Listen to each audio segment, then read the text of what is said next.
There's a quote attributed to Lincoln. He says, "Be sure to put your feet in the right place, then stand firm." The other day I was listening to Dan Carlin's podcast called Hardcore History, which, side note, is an incredible podcast. The guy's a brilliant storyteller. And as I was listening, there's a specific idea that I wanted to dive into, an idea that I believe if we make an effort to understand and fully commit to, is capable of changing our lives. But first, some quick context, right? So Dan starts off this episode called King of Kings, talking about the Battle of Thermopylae in the year 480 BC in ancient Greece. It's that famous story that a lot of us know where King Leonidas leads that small army, which includes 300 Spartans against this massive Persian military force that's invading. And the quick version is essentially Xerxes, who's the king of the Persian Empire and in charge of that massive army, tells the much smaller Spartan force that if they lay down their weapons, if they submit to him and let the Persians pass, no harm will be inflicted upon them. They'll be free to go about their lives. And here's the famous line. In response to the Persian command to lay down their weapons, the Spartans respond, "Malan labe," which means, "Come and take them."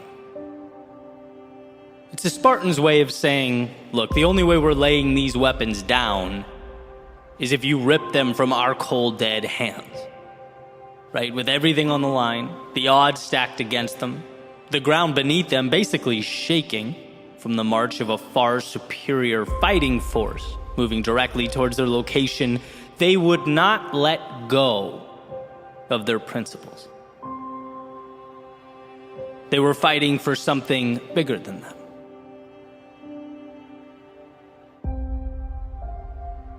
And I couldn't stop thinking about this idea long after I hit pause on the episode.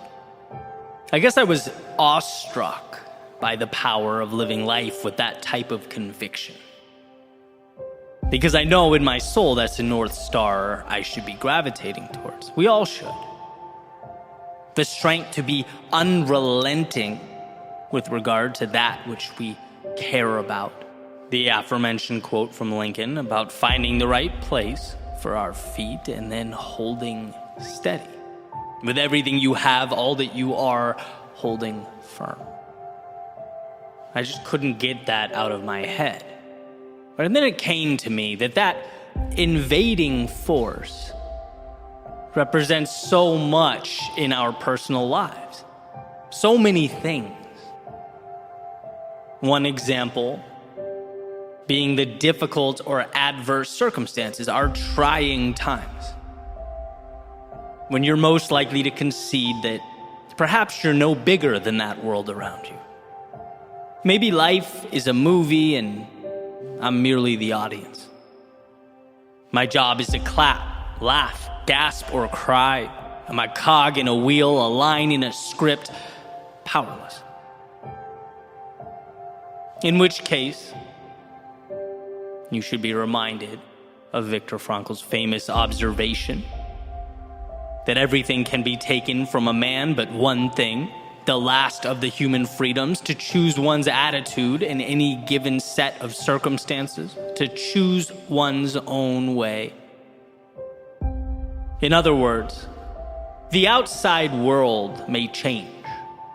It may evolve, but it will never have power over how you choose to internalize and view what's happening. That's innately yours.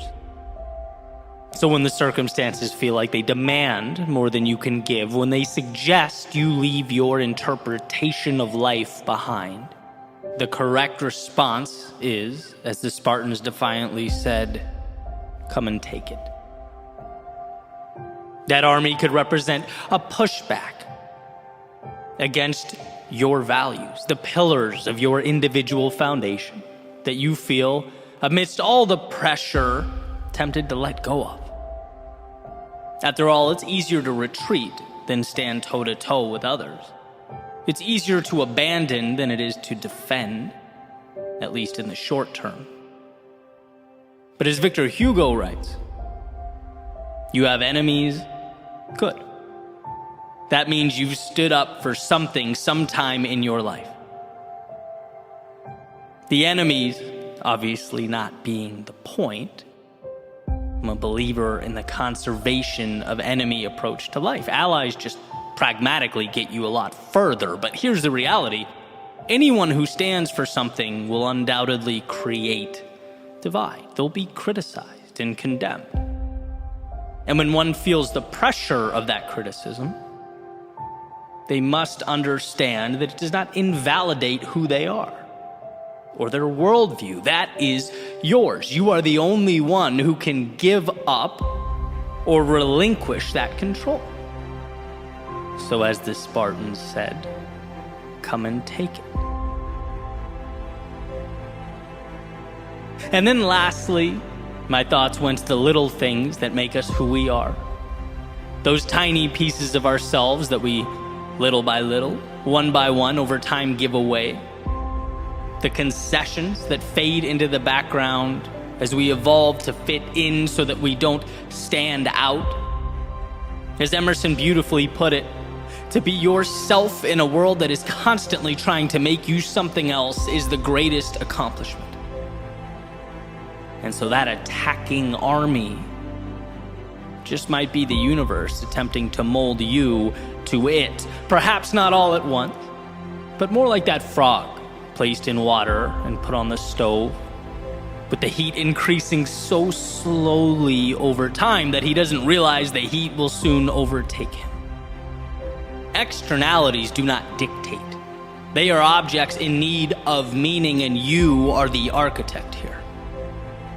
If it means something to you, it's worth holding on to during the difficult times and the easy times. When it's popular and when it's not, there is value within you specific to you, a value that must be nurtured in order to expand.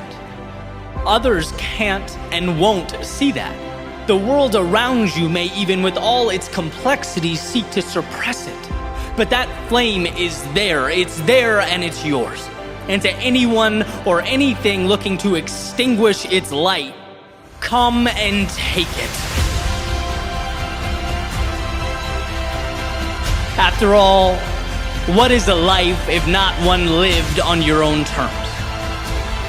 The goal is not to simply exist, but to define the plane on which you'll evolve, to devise your own parameters. Be yourself as that world looks to make you something else. So here's to digging deep, to finding within yourself the courage to stand up to the great armies of chaos, conflict, adversity, and their perpetual conquest. To remember how strong you are, how much control you have as you navigate the unknowns and redefine the right nows. Don't let your strength be the thing you give away. Don't let your heart be what gets left behind. Don't let your thoughts become illusions of what could have been if only you'd held on. And look, I'm not saying it's easy.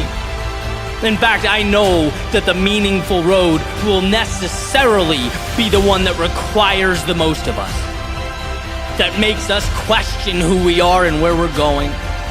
It will ask that when our minds race with doubt and our knees shake with fear, we find a way to stand regardless, to walk to our demons, look them square in the eye and proclaim that whatever it takes, we are willing to give.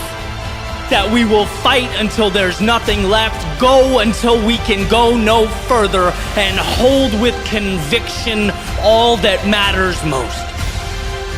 So the next time life demands that you fall back or bow down, the next time chaos emerges in the distance and asks only that you lay down your arms, Here's to being strong enough, certain enough, courageous enough to say one thing and one thing only: come and take them.